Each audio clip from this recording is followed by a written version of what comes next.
It's Derby season, and we got you covered on the Win Play Show.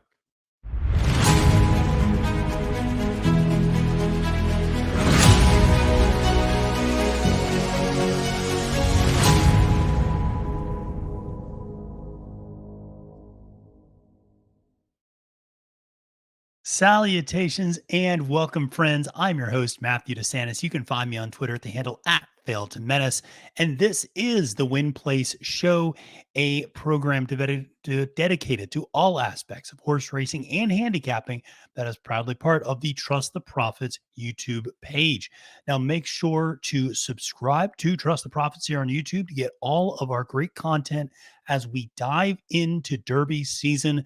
That's right. We have the Lecomte Stakes this coming weekend, Saturday, the 21st at Fairgrounds. We are going to have a ton of content for that. And that really does kick off the official Derby season. And so we are going to have capping the card episodes, win play show episodes. Colin Sheehan's got doubling down. El Hombre's got the lounge on Thursdays. You got the formula giving out graded stakes previews a week or so in advance. So we have so much content. We have our first top 10 Kentucky Derby contenders list coming out. So we're going to be redoing that and updating it every single week. All of us on the Trust the Profits channel vote on it every week. We accumulate those votes a little bit just like any other poll, and we put out a new top 10 every week. So there's going to be so much great content out there. Make sure to check it out. Make sure to subscribe. Make sure to follow me on Twitter at the handle at Failed to Menace. That's where you'll be able to get all of my content and all of the great stuff we push out here on Trust the Profits. Well, last week we took the week off. And like I said, it was really just to catch our collective breath before now we have about a 6-month just let's go from now until really the beginning of Saratoga, and then you catch your breath a little bit there, and then kind of towards the end of Saratoga is a really busy time. You can catch your breath again a little bit, but we are ready to roll for the Triple Crown run here. And like I said, starting off with this coming week with the Lecomte Stakes, like I said, we'll have a lot of great content for you around those races. But listen, there were some great races to recap from last weekend that do have Derby implications, that do have real significant potential Kentucky Oaks implications as well. But we'll start out with a race that was really great. The only graded stakes race of the weekend, the La Cañada out at Santa Anita. Santa Anita, of course, canceling their card on Saturday because of all the rain, canceling it on Monday as well, but running on Sunday. And during that time on Sunday, running the Grade 3 La Cañada and won by Kirsten Bosch, a great name, by trainer John Sadler. And it was the first stakes win at Santa Anita for Kazushi Kimura, who is a relatively new jockey to that Santa Anita colony. But Kimura, of course, is a very well-known, very well-respected jockey up at the Woodbine colony, who is moving his stuff out to Santa Anita, kind of stepping up, maybe you could say, into a different colony. But this is a guy who won nearly $8 million in winnings last year. So very successful jockey, and has been riding for Sadler out there on the West Coast in quite a few rides. Gets the win with Kirsten Bosch, who upsets 8-5 favorite Ganadora for Bob Baffert. Great ride by Kimura and great run by Kirsten Bosch, who just tracked down slowly but surely that last furlong and got to Ganadora. It was a photo finish, just beat that horse just barely there at the end, but just a great stretch run. Showed a lot of power from Kimura to get that horse there to the finish line in time, and a really huge performance there by Kirsten Bosch in the La Cañada. But I also can't help but think that this performance at the La Cañada and the efforts at the La Cañada, one of the big takeaways was a rather bad performance from one of the other Bob Baffert horses, Under the Stars. This is a horse that once had a very promising career, who has turned in now really 3 of the last 4 times out has just been not effective at all. Under the Stars dropped out towards the end of the backstretch and just had nothing in the tank for 2 turns. This is a horse that had actually looked pretty good at 2 turns. I think this is a horse that's better sprinting, but even sprinting the previous time out was not very successful. Still, one of those horses that just seems to has become washed up very quickly after a very promising career in the Baffert barn. Would not be surprised to see either an extended layoff, potentially a barn change. We'll see. But Under the Stars really now underperforming two of the last three times out. Speaking about Baffert, one of the big races on Sunday at Santa Anita was also the maiden victory by HEJAZI. Now, HEJAZI is a household name virtually by now, but a little bit like Command Performance last year. You remember Command Performance.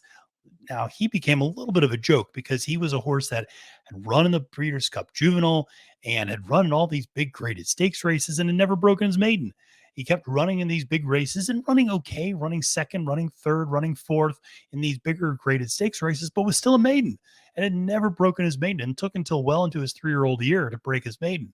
Well, Hijazi's not quite like that, but Hijazi had run three times previously, had not broken his maiden, ran a banger debut, broke 100 buyer speed figure on debut, um, but lost to Speedboat Beach, who ran a little bit faster that day. And then it was another Baffert horse. And then, ran second again.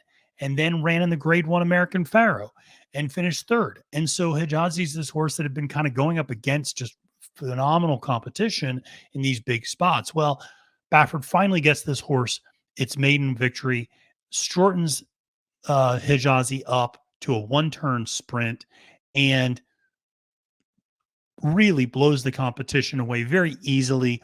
Baffert's other horse, Worcester, some would say Worcester. Some of those people have never visited anyone from Massachusetts, but no matter how you pronounce either Worcester or Worcester, that horse is, coming in second was another Baffert horse that's a pretty nice horse in his own right.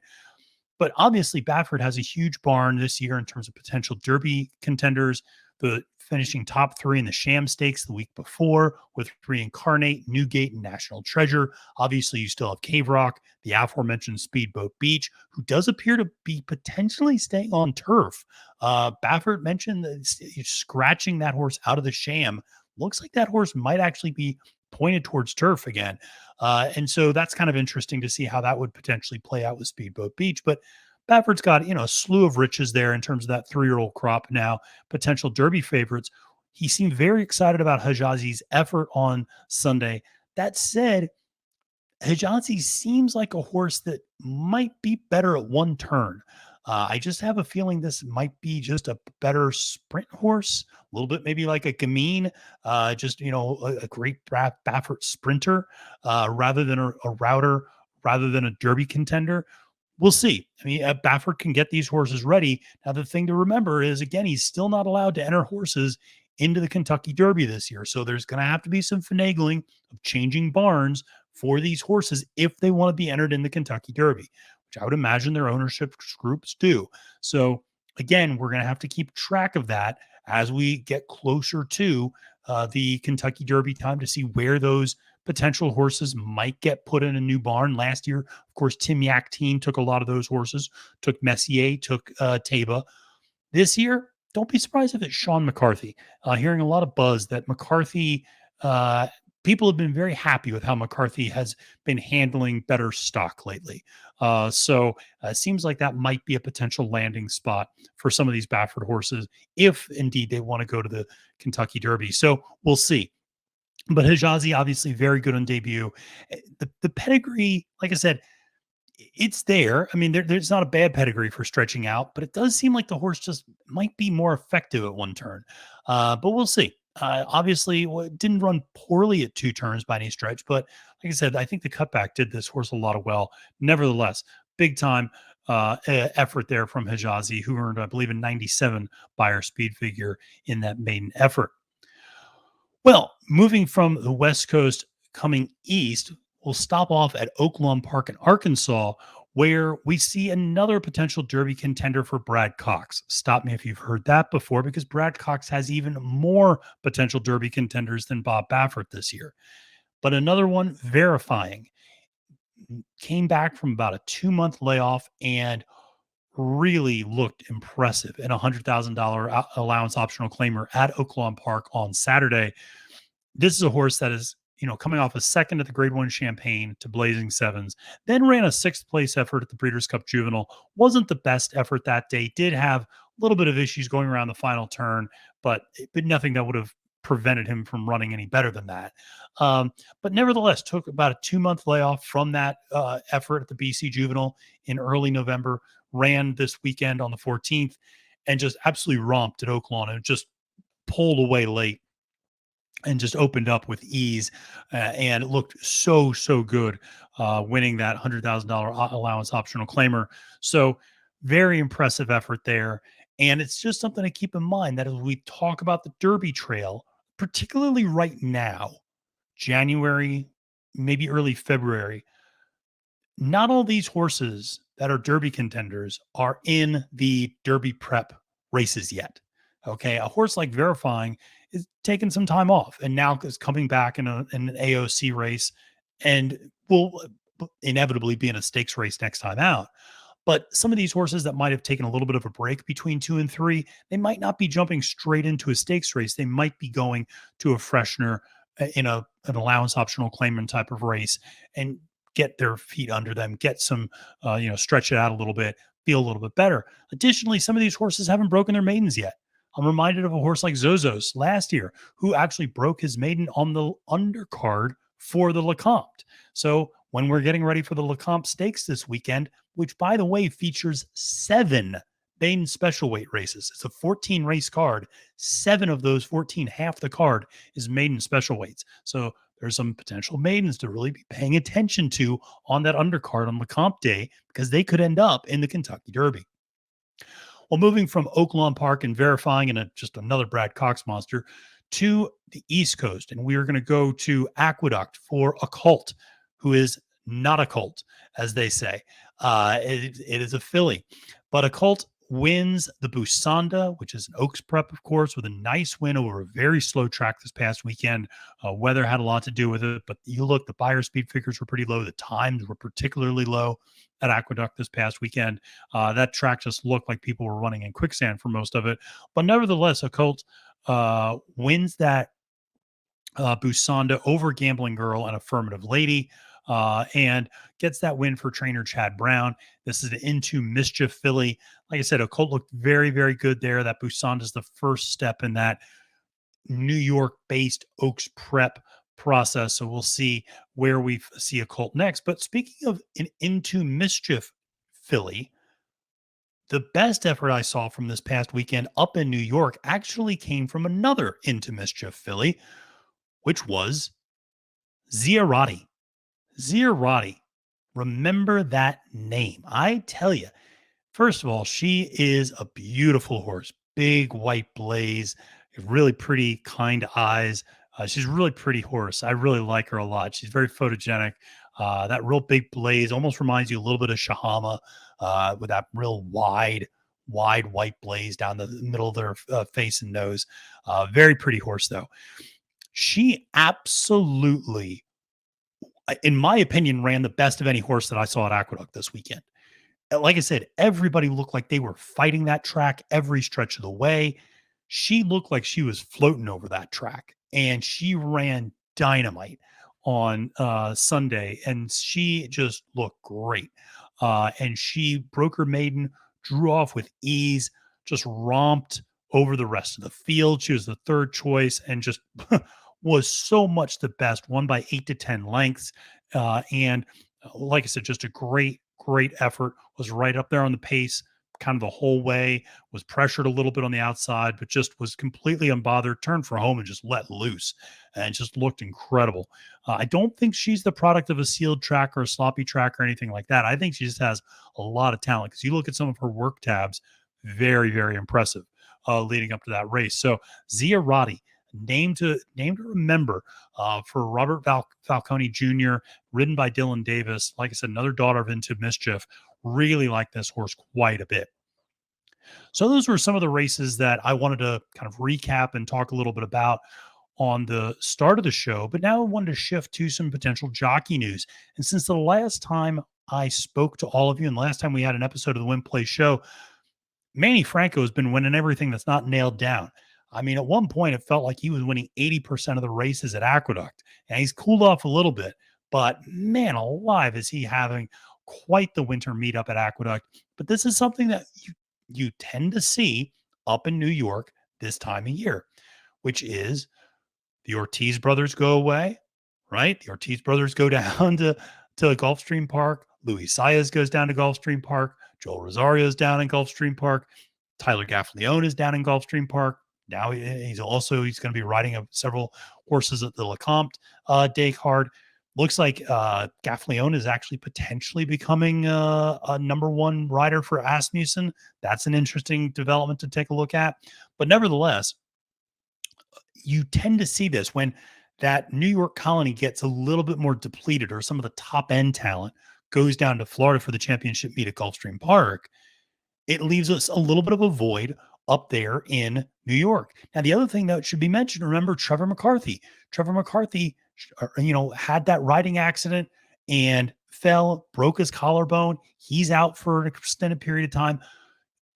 Trevor McCarthy would be picking up a lot of potential mounts up there. Now Manny Franco is kind of the senior member of that colony up there in New York that's left over. It's not surprising that maybe it's surprising that Manny went on this much of a roll, although he's a very good jockey. But it's not surprising that somebody went on a roll up there because, like I said, there is a little bit of a dearth of quality jockeys, or at least big name jockeys that big name trainers trust. And so, not surprising to see Franco picking up a lot of big mounts and just riding beautifully as well. So, Manny Franco doing a lot to win. Sometimes, handicapping can be very easy once you start. Once a jockey can get a roll like that for a little while, you can cash out pretty big on some horses as a result.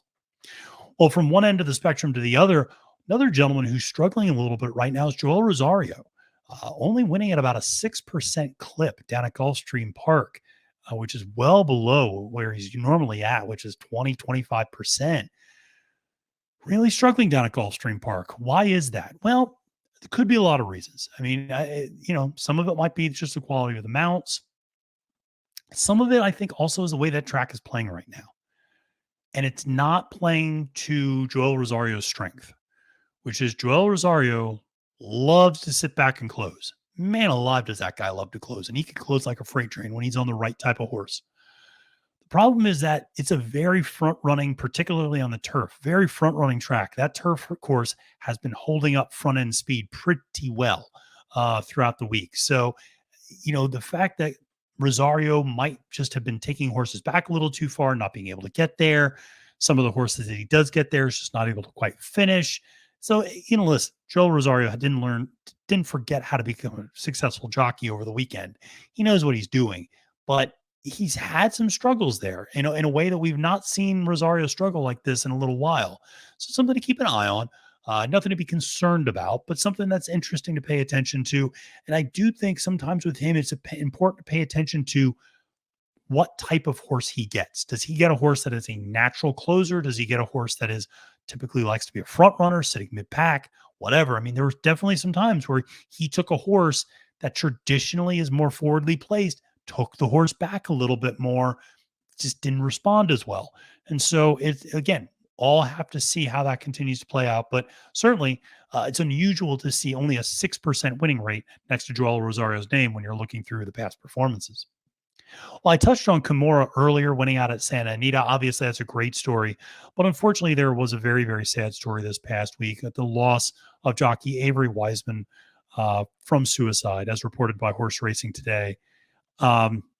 Avery had not ridden in several months, but he was a stakes-winning jockey up at Presque Isle. And while we don't have any definitive, information regarding the suicide, obviously it's an opportunity to talk a little bit about mental health, and something that I think is very commonplace to see on horse racing Twitter is people, as soon as a race is over, coming out and being really critical of jockeys. And it's one thing to provide critiques of a jockey. I think I just did that with Rosario. You can provide a critique of a jockey, but you can also be very civil in that conversation. You can be very measured, very reasonable in that conversation, as opposed to people coming out and just saying, this guy's a bum, this guy's no good. This guy's a joke. This guy's rigging races. This guy's, oh, he's terrible. He's the worst. He shouldn't do this. Um, that's tough. And people go, well, they should just ignore it. You try ignoring things. It's not easy. It's not easy to do, and it's an opportunity for us to just maybe take a step back and be a little kinder and a little gentler when we're online and thinking about the criticisms that we put forth and realizing there are people on the other end of their phone, their computer, reading our feedback, reading what we're putting out there, and that's one of the reasons I always try to be very measured, very uh, analytical about things. I try to be very reasonable about things. If I am critical of someone, I try to at least have a lot of very legitimate reasons as to why, and I try to present it in a reasonable way. I'm not someone trying to just put people on blast or anything like that. And it's at times like this, unfortunately, when there's tragedy, that we do times have to take a step back. And so, obviously, thinking of the family, the friends, the connections to Avery Wiseman during this very difficult time for them, and hopefully we can learn something from this. And hopefully, this also brings more awareness to mental health issues in the sport. We've seen that happen in other sports where other major athletes have taken a stand and talked about mental health. It's something that it can be very difficult to do when you are at the top of your profession. But the more people who talk about it, the more people can get help. So, again, sending all of our thoughts and prayers to the Wiseman family and friends and connections. Well, transitioning from jockey news to track news, things are not going well down in the Lone Star State of Texas, and Sam Houston is running. Now, you might wonder, are they running? And you would be completely legitimate in asking, I haven't heard anything about that. I didn't realize Sam Houston was running. Of course you didn't, because you probably live in the United States. And if you live in the United States, congratulations, you cannot watch Sam Houston races and you cannot bet on Sam Houston races unless you are in Texas. That's right. And if you're in Texas, you can bet on Sam Houston races at the track. That's it. Or you can go up and bet on Sam Houston races outside of the country. You can bet on them if you go up to Woodbine. Okay. That's where other Sam Houston races are televised outside of the country. This is all because of Texas's ongoing litigation and refusal to be part of HEJAZI, the Horse Racing Integrity and Safety Administration. And their denial of HEJAZI jurisdiction means that the Sam Houston races can only be simulcast throughout Texas and to tracks outside of Texas, such as Woodbine. And that is true from a betting standpoint as well. This has completely devastated the Texas handle this time of year. So the handle at Sam Houston is down 90+% year to year. It is atrocious. This past weekend, they gave out $150,000 in purse money. The handle, the handle at the track was less than $150,000. The handle was about $142,000. They are getting absolutely crushed. And this is, I hate seeing this because I loved playing Sam Houston. I really came to enjoy that track. My dad got to know the track a little bit through Stable Duel as well. Can't do any Stable Duel contests there now with this. It's a fiasco. And it was a state that was really growing. There was a lot of really good Texas bred stuff that was going on. There were a lot of really good races that were happening. They were really building things the right way at Sam Houston and Lone Star. And now, because of this jurisdictional, pardon my language, pissing match, we now have gotten into the situation where Sam Houston and inevitably Lone Star next just is absolutely dying. And I hate seeing it for the horse people that are there. I hate seeing it for the horses, the jockeys, the trainers. It's just everyone involved, the handlers, the grooms, the people working, the assistant trainers, the people working in the barns. You just feel bad for what is going on there. And it just, listen, having lived in Texas for 4 years, I lived in Austin for 3 years. I lived in El Paso, Texas for a year as well. Texas does things the way Texas wants to do things. I mean, they are their own state. They are their own kingdom. And if they don't, they really bristle at outside jurisdiction. They really do think they still like to be their own country. That's still very much so a thing there. I'm not going to say it's widespread, but it is a thing that a lot of people still believe and reminisce about to some extent. And so there's always going to be this jurisdictional nightmare in Texas because they just bristle at anybody telling them anything what to do. And rather being part of the solution, they decide we're going to just deny jurisdiction, not be part of HISA. And as a result, they lose all of this simulcast, they lose all of this handle money, and it's setting Texas racing back years. And that's awful to see. I hope it comes to an end sometime soon. I don't care what the side of the HISA debate you're on. This is just bad to see for racing and bad to see for fans out in Texas. So really hate to see that. I used to love going to Retama Park when I lived in Austin. I'd drive down there, which was halfway between San Antonio and Austin, that which is a quarter horse track. But I just hate seeing this for Texas and all my friends there. Well, let's wrap up with some horse news. And one of the big pieces of news that happened while I was away last week was the news of Hot Rod Charlie. That's right. Hot Rod Charlie has been immediately retired and is going to stand to stud over in Japan. That's right. He joins horses like Firenze Fire and others who are going over to Japan. We've talked about it a lot on this show that the Japanese interests have been buying up American broodmares for years and trying to build up this stable of broodmares over there. Again, it's trying to spread out from that Sunday Silence pedigree, and getting a horse like Hot Rod Charlie to go stand in Japan, huge coup in a lot of ways, I think, for Japanese interests, introduces new bloodlines over there, introduces a horse that was very durable, a horse that was very energetic, a horse that could come back and run, a horse that had a lot of spirit to him.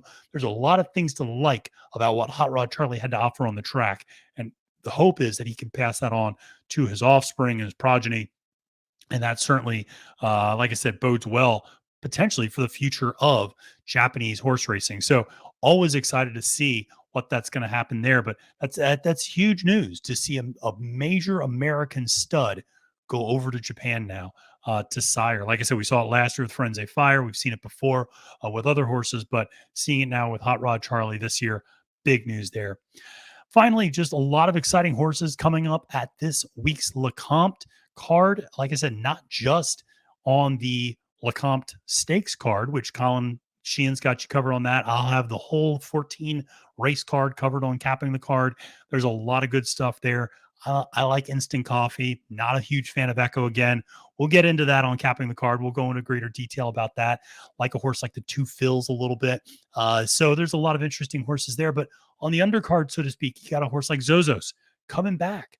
Came back last time out, but it's coming back to Graded Stakes Company in the Louisiana Derby. You also have a horse like Chop Chop, Brad Cox horse I really like a lot, that's coming back and running in the Silver Bullet Day. So that's going to be a lot of exciting too. So we have so much content for you. Make sure to subscribe to Trust the Profits. Make sure to follow me on Twitter at the handle @FailToMenace.